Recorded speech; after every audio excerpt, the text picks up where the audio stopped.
Film mom के लिए जिस तरह से लोग फिल्म को अप्रिसिएट कर रहे हैं, जिस तरह से लोग फिल्म को पसंद कर रहे हैं, जब भी फिल्म रिलीज़ होती है और इस तरह से एक एक्टर को इस तरह से काफ़ी अप्रिसिएट किया था, फिल्म को, पूरी स्टार कास्ट को क्रिटिक्स भी काफ़ी अप्रिसिएट की।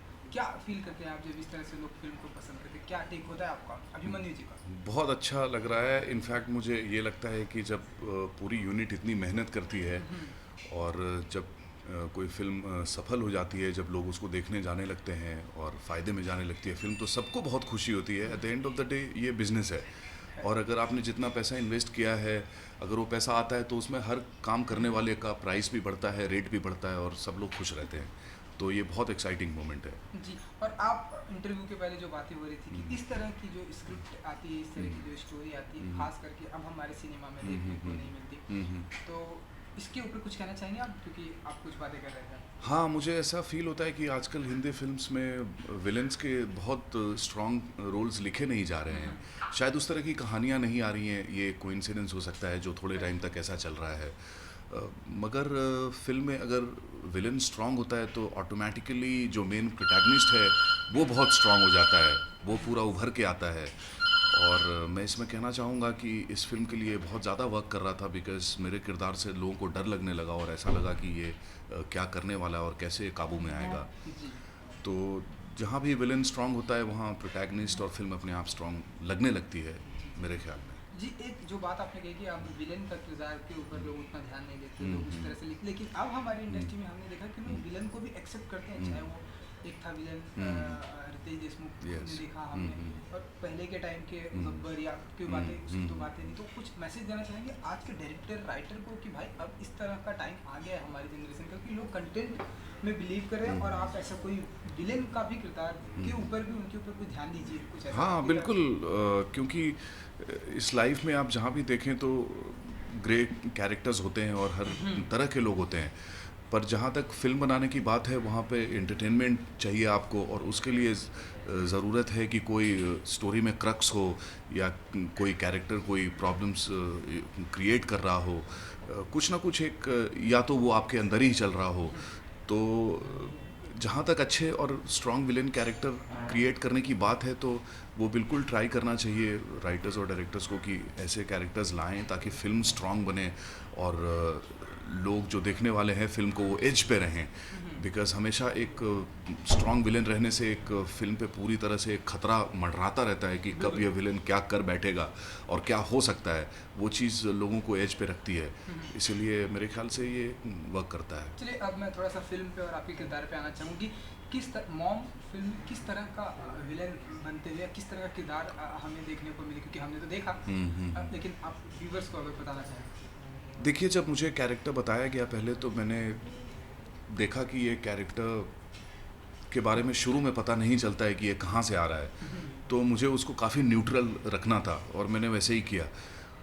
बाद में धीरे धीरे जब इसके ऊपर से लेयर्स उठते हैं तो पता चलता है कि ये अपने फ्रेंड्स के लिए जान भी दे सकता है और जान ले भी सकता है। बिकॉज़ वहाँ जो नॉर्थ में जो दोस्तों की बॉन्डिंग होती है वो बहुत ज़बरदस्त होती है। मैं खुद बिहार का हूँ, मुझे मालूम है। तो वहाँ दोस्ती में लोग जान दे भी देते हैं और ले भी लेते हैं। जी। ये कुछ इसी तरह की बॉन्डिंग थी और इसने शुरू में बहुत लाइटली लिया उन चीज़ों को और बाद में जब एक के बाद एक इसके फ्रेंड्स के साथ दुर्घटनाएं होने लगती हैं तब इसका दिमाग ख़राब हो जाता है और इसको लगता है कि ये सब कौन कर रहा है। और वो एक ऐसा पॉइंट होता है जहाँ पे ये अपनी सैनिटी खो देता है और ये पूरी तरह से सनक जाता है। और बस इसके सामने ये है कि जिसने भी इसके दोस्तों के साथ ऐसा किया है ये उनको मारेगा ही मारेगा। जी, जी, जी। इसके ऊपर और भी मैं बातें करूँगा, लेकिन उससे पहले एक और ये कि जब आपको कोई भी, क्योंकि आप भी इंडस्ट्री के एक मचे हुए कलाकार हैं, जब भी आपको कोई एक किरदार देता है कि भाई ये आपको हमें सिनेमा घरों पे दिखाना है, स्क्रीन पे ये आपको आपकी तरफ से कुछ नहीं उसमें से आप ऐड करते नहीं, इस तरह का नहीं, इस जैसे कि आपने कहा कि मैं भी नॉर्थ में आता हूँ और नॉर्थ के लोग जब दुश्मनी करते हैं या विलन के रूप में आते हैं तो जान से खत्म कर देते हैं, मैं भी नॉर्थ से बिलोंग करता हूँ, इसलिए मुझे ये बात पता है। तो आपकी तरफ से कुछ ऐड करते हैं आप कि नहीं, ये नहीं, ऐसा होना चाहिए? हाँ ऐसा बिल्कुल, नहीं, उसके उन्हीं जैसे बिना आपने कुछ की हाँ बात की कि नहीं ऐसा करे तो ज़्यादा एक इंटरेस्टिंग होगा? ये हमेशा से ही होता है बिकॉज कई बार ऐसा होता है कि राइटर, मैं किसी पर्टिकुलर राइटर की बात नहीं कर रहा हूँ मगर कई सारे राइटर्स जिस दुनिया को जानते नहीं, जिस दुनिया के बारे में उनको कोई समझ नहीं है, उसके बारे में भी एक कमरे में एसी कमरे में बैठ के लिख डालते हैं। वो उस रियलिटी से बहुत दूर होते हैं। हो सकता है उन्होंने वैसा उड़ता कुछ सुना हो, उड़ता उड़ता सा, या किसी फिल्म में देखा हो, या कहीं पढ़ लिया हो जो बात उनके जहन में रह गई हो, और वो उसको रिक्रिएट करने की कोशिश करते हैं अपने राइटिंग से। मगर जैसे ही कोई एक्टर आता है उसमें, तो वो अपना पर्सनल एंग्स्ट उसमें डालता है, वो अपने पर्सनल एक्सपीरियंसेस उसमें डालता है। क्योंकि एक एक्टर बहुत ज़्यादा ऑब्ज़र्व करता है, तो उसको मालूम है कि ये इस तरह के किरदार क्या करते हैं, कैसे होते हैं। वो रियल लाइफ के किरदार से अपने आप को कनेक्ट करता है उस तरह से, और उसके बाद वो उस परफॉर्मेंस पे पहुंचता है। तो मैं कहूँगा कि हर एक अच्छी राइटिंग के साथ एक अपने एक्टर का इनपुट बहुत इम्पॉर्टेंट होता है। जब तक एक एक्टर अपनी फीलिंग उसमें ला के नहीं डालेगा, तब तक कैरेक्टर ज़िंदा नहीं हो सकता। जी जी जी। चलिए, इस फिल्म में आपके अलावा श्रीदेवी जी हैं, नवाज़ भाई हैं। मैं श्रीदेवी जी से भी आपसे बातें करूंगा, लेकिन नवाज़ भाई के साथ में कैसा रहा इस फिल्म के बहुत साथ अच्छा रहा। नवाज़ बहुत ही ब्राइट एक्टर है, और उसके साथ काम करके कंफर्ट लेवल भी हमारा बहुत अच्छा था। हम दोनों का एक ही सीन है, कन्फ्रंटेशन सीन है, और बहुत मज़ा आया उसके साथ काम करके। इनफैक्ट जैसे ही मैं उससे मिला तो उसने मेरी तारीफ़ करनी शुरू कर दी। उसने कहा मैं गुलाल से बहुत कुछ इंस्पायर हुआ हूँ और आपका बहुत बड़ा फ़ैन हूँ। मैंने कहा यार मैं भी तुम्हारा फ़ैन हूँ। एक फैन तो से। हाँ, तो इस तरह से हमने वहाँ पे एक्टिंग शुरू की, और वो सीन जो लिखा था उससे कहीं ज़्यादा आगे लेके, क्योंकि पहला इम्प्रोवाइजेशन करना नवाज़ ने शुरू किया, उसके बाद फिर मैंने भी थोड़ा बहुत इम्प्रोवाइज़ कर दिया, तो वो सीन अच्छा बन गया। जी जी जी। इसीलिए फिल्म भी अच्छी बनी और लोगों को हाँ। पसंद आई।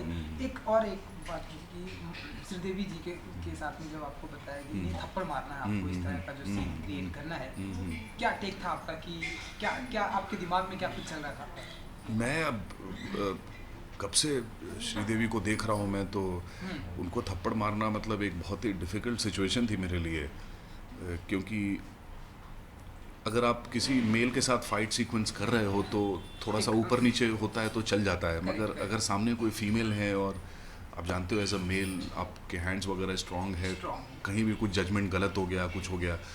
मगर मैं 100% नर्वस था और मुझे लग रहा था मैं कैसे इसको अचीव करूं, पर श्रीदेवी मैम ने इस बात को समझा और उन्होंने ये सोचा कि अगर मैं इसको नहीं बोलूँगी तो ये कर नहीं पाएगा। और उन्होंने मॉनिटर में देखा और उन्होंने बोला कि आप मुझे बहुत प्यार से थप्पड़ मार रहे हैं थोड़ा गुस्से में मारिए।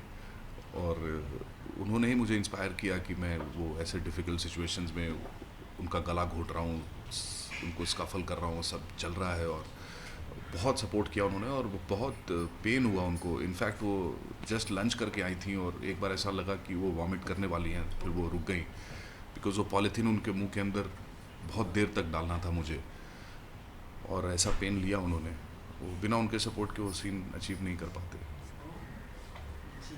चलिए, क्योंकि फिल्म लोगों को बहुत ही पसंद आ रही है और हर जगह लोग मॉम मॉम फिल्म की बातें कर रहे हैं। इंडस्ट्री में भी कई सारे आपके दोस्त हैं, आपके दोस्तों को क्या कुछ फीडबैक मिल रहा है इस फिल्म को लेकर? बहुत अच्छा फीडबैक मिल रहा है। फ्रेंड्स को ये फिल्म अच्छी लग रही हो, फैमिलीज़ के साथ जा रहे देखने, और मेरे काम की भी काफ़ी तारीफ़ कर रहे हो लोग। कई सारे ऐसे फ्रेंड्स जो मेरे टच में नहीं थे वो वापस से टच में आए फ़ोन नंबर लेके, तो ये सब एक बहुत ही पॉजिटिव साइन है।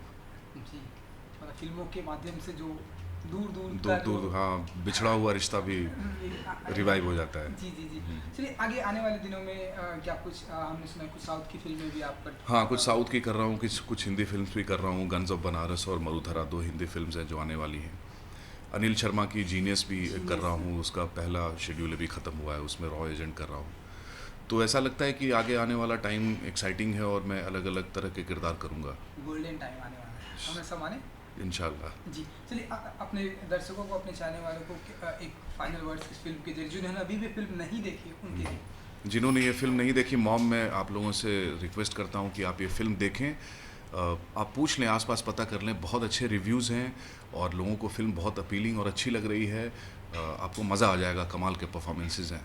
जी, thank you so much. Thank you so much.